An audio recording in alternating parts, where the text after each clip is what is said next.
Hi friends, അസ്സാം വലൈക്കും. ബിസ്മിക്ക് ചലോട്ട് എല്ലാവർക്കും സ്വാഗതം. ഇന്നത്തെ നമ്മുടെ റെസിപ്പി നല്ല ടേസ്റ്റി ആയിട്ടുള്ള ഒരു അടിപൊളി സ്നാക്കാണ് തയ്യാറാക്കുന്നത്. ഇഫ്താർ സ്നാക്കായിട്ട് ഉപയോഗിക്കാൻ പറ്റിയ നല്ല ടേസ്റ്റി ആയിട്ട് ഒരു സ്നാക്കാണ്. 4 മണി ചായക്കൊപ്പവും കഴിക്കാൻ പറ്റും. അപ്പോൾ നമുക്കിതെങ്ങനെയാണ് തയ്യാറാക്കുന്നതെന്ന് നോക്കാം. അതിനായിട്ട് ഞാൻ ഇതേപോലെ ഒരു പാത്രം അടുപ്പത്ത് വെച്ച് കൊടുത്തിട്ടുണ്ട്. ഇതിലേക്ക് ഞാൻ വെളിച്ചെണ്ണയാണ് ഉപയോഗിക്കുന്നത്. ഇതിലേക്ക് ഞാൻ ഒരു 3 സ്പൂണോളം വരുന്ന വെളിച്ചെണ്ണ ഒഴിച്ചു കൊടുക്കാം. ആ വെളിച്ചെണ്ണ ഒന്ന് ചൂടായി വരുന്ന സമയത്ത് ഇതിലേക്ക് സവാള ചേർത്ത് കൊടുക്കാം.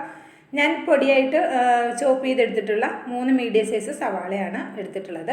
ഇനി ഇതിലേക്ക് നമുക്ക് ഒരു പച്ചമുളക് കൂടെ ചേർത്ത് കൊടുക്കാം. അതിന് ശേഷം ഉപ്പ് കൂടെ ചേർത്ത് കൊടുക്കാം.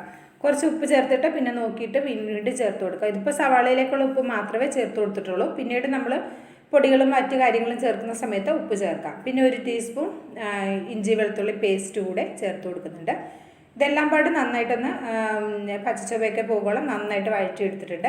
ഇനി ഇതിലേക്ക് ഞാൻ പൊടികളാണ് ചേർത്ത് കൊടുക്കുന്നത്.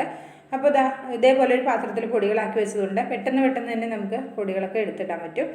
അപ്പോൾ ഒരു 1/4 ടീസ്പൂൺ മഞ്ഞൾപ്പൊടി, ഒരു 1/2 ടീസ്പൂൺ മുളക് പൊടി, അതുപോലെ തന്നെ 1/2 ടീസ്പൂൺ കുരുമുളക് പൊടി, പെരിഞ്ജീരകത്തിൻ്റെ പൊടി ഒരു 1/2 ടീസ്പൂൺ, അതുപോലെ തന്നെ മല്ലിപ്പൊടി ഒരു 1.5 ടീസ്പൂൺ മല്ലിപ്പൊടി ചേർത്ത് കൊടുക്കുന്നുണ്ട്. ഗരം മസാലയും ഒരു 1/2 ടീസ്പൂൺ ചേർത്ത്, പിന്നെ അവസാനം ചേർക്കുന്നത് ചിക്കൻ മസാല 1 ടീസ്പൂണാണ് ചേർത്ത് കൊടുത്തിട്ടുള്ളത്. ഇത്രയും പൊടികൾ ചേർത്തതിന് ശേഷം ഈ പൊടികളുടെ പച്ചക്കുത്ത് പോകോളം ഞാൻ ലോ ഫ്ലെയിമിലാണ് വെച്ചിട്ടുള്ളത്. നന്നായിട്ടൊന്ന് വഴറ്റിയെടുക്കുക. ഇതിന് ശേഷം ഞാൻ ചേർത്ത് കൊടുക്കുന്നത് ഗ്രീൻ ബീൻസ് ആണ് ചേർത്ത് കൊടുക്കുന്നത്. ഫ്രോസൺ ഗ്രീൻ ബീൻസ് ആണ് ഞാൻ എടുത്തിട്ടുള്ളത്. ഇതാകുമ്പോൾ ജസ്റ്റ് ഒന്ന് ആവി കൊണ്ടാൽ തന്നെ പെട്ടെന്ന് കുക്കായി കിട്ടും. അപ്പോൾ ഇതുകൂടെ ചേർത്തിട്ട് നന്നായിട്ടൊന്ന് മിക്സ് ചെയ്തിട്ട് കുറച്ച് വെള്ളം കൂടി ചേർത്ത് കൊടുക്കുക. ഒരു 2-3 സ്പൂൺ വെള്ളം ഒഴിച്ചു കൊടുത്താൽ മതിയാകും. ഈ മസാല ഉള്ളിയുടെ എല്ലാ ഭാഗത്തേക്കും എത്തുകയും ചെയ്യും.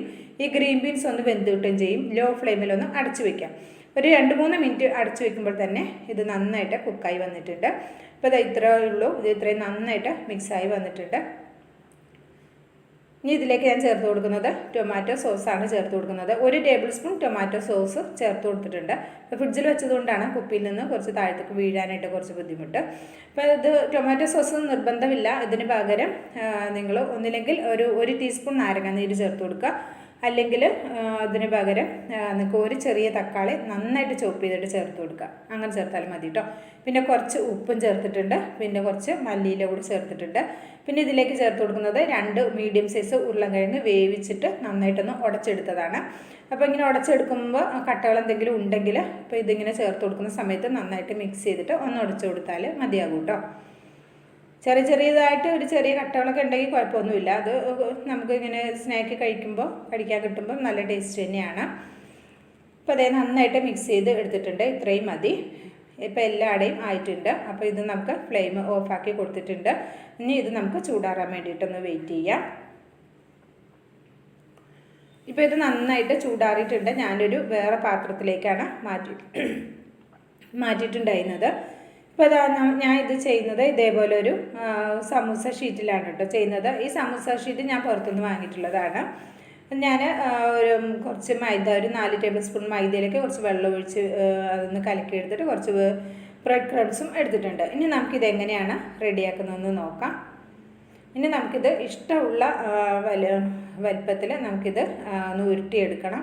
കണ്ടോ, ഞാൻ ഈ ഒരു രീതിയിലാണ് ഉരുട്ടിയെടുക്കുന്നത്. അതിനുശേഷം ഒരു സമൂസ ഷീറ്റ് വെച്ച് കൊടുക്കുക. അതിലേക്ക് നമ്മളിവിടെ ഉരുട്ടിയെടുത്തിട്ടുള്ള ഒരു ഫിംഗറിൻ്റെ രൂപത്തിൽ കുറച്ച് വണ്ണത്തിൽ ഉരുട്ടിയെടുത്തിട്ടുള്ള നമ്മുടെ മസാല ഷീറ്റിലേക്ക് വെച്ചതിന് ശേഷം നമുക്കിതേപോലെ നല്ല ടൈറ്റായിട്ട് റോൾ ചെയ്തെടുക്കണം കേട്ടോ. ഒരുപാട് ഇങ്ങനെ റോൾ ചെയ്യുമ്പോൾ ലൂസായി പോകരുത്. കുറച്ചൊന്ന് ഇങ്ങനെ വലിച്ച് ടൈറ്റാക്കി എടുക്കുക. അതിനുശേഷം ഈ എൻഡ് ഭാഗം ഒന്ന് ഒട്ടിച്ചു കൊടുക്കുക. നമ്മുടെ ആ മൈദ കലക്കി വെച്ചിരിക്കുന്ന പേസ്റ്റ് കുറച്ചൊന്ന് ആക്കിയിട്ട് ഒട്ടിച്ചു കൊടുത്താൽ മതി. ഇനി ഇതേപോലെ കുറച്ച് നിറയാത്ത ഭാഗത്തേക്ക് നമുക്ക് കുറച്ച് ഫില്ലിങ് കൂടെ വെച്ച് കൊടുക്കാം. നല്ലൊരു വെറൈറ്റി ആയിട്ടുള്ള നല്ല ടേസ്റ്റി ആയിട്ടുള്ള ഒരു അടിപൊളി സ്നാക്കാണ്. അപ്പോൾ ഒരു വെറൈറ്റി ഫാഷനിൽ മോഡലിലൊക്കെ ചെയ്യുമ്പോൾ കുട്ടികൾക്കും ഇഷ്ടമാകും, വലിയവർക്കും ഇഷ്ടമാകും. ഒരു ഗസ്റ്റൊക്കെ വരുവാണെങ്കിൽ അവർക്കും ഇഷ്ടമാകും. ഒരു പ്രത്യേക ഒരു മോഡലിലാണല്ലോ നമ്മൾ ചെയ്തെടുക്കുന്നത്. അപ്പോൾ ഇത് നമുക്ക് വേണമെങ്കിൽ സമൂസ പോലെ നിറച്ച് ഉണ്ടാക്കാൻ പറ്റും. പിന്നെ ഒരു ബോക്സ് രീതിയിലും ഈ സമൂസ ഷീറ്റ് വെച്ചിട്ടും അങ്ങനെയും റെഡിയാക്കി എടുക്കാം. അപ്പോൾ ഏത് ഷേപ്പാണ് വേണ്ടത് അതേപോലെ നമുക്ക് റെഡിയാക്കി എടുക്കാം കേട്ടോ. അപ്പോൾ ഇതൊരു വെറൈറ്റിയാണ്. അപ്പോൾ ഇതേപോലെയാണ് ഞാൻ റെഡിയാക്കി എടുത്തിട്ടുള്ളത്. അപ്പോൾ ഒരെണ്ണം ഇതേപോലെ ഞാൻ റെഡിയാക്കി എടുത്തിട്ടുണ്ട്. ഇതേപോലെ നമുക്ക് ബാക്കിയുള്ളതും റെഡിയാക്കി എടുക്കാം.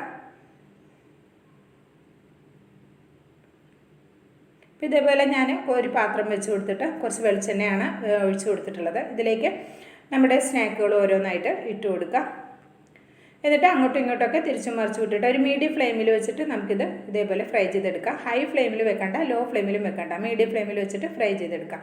അപ്പോൾ ഇത്രേ ഉള്ളൂ. വളരെ സിമ്പിളായിട്ട് ചെയ്തെടുക്കാവുന്ന നല്ല ടേസ്റ്റി ആയിട്ടുള്ള ഒരു വെറൈറ്റി ആയിട്ടുള്ള ഈ ഒരു അടിപൊളി സ്നാക്ക് എല്ലാവരും ഒന്ന് റെഡിയാക്കി നോക്കണം.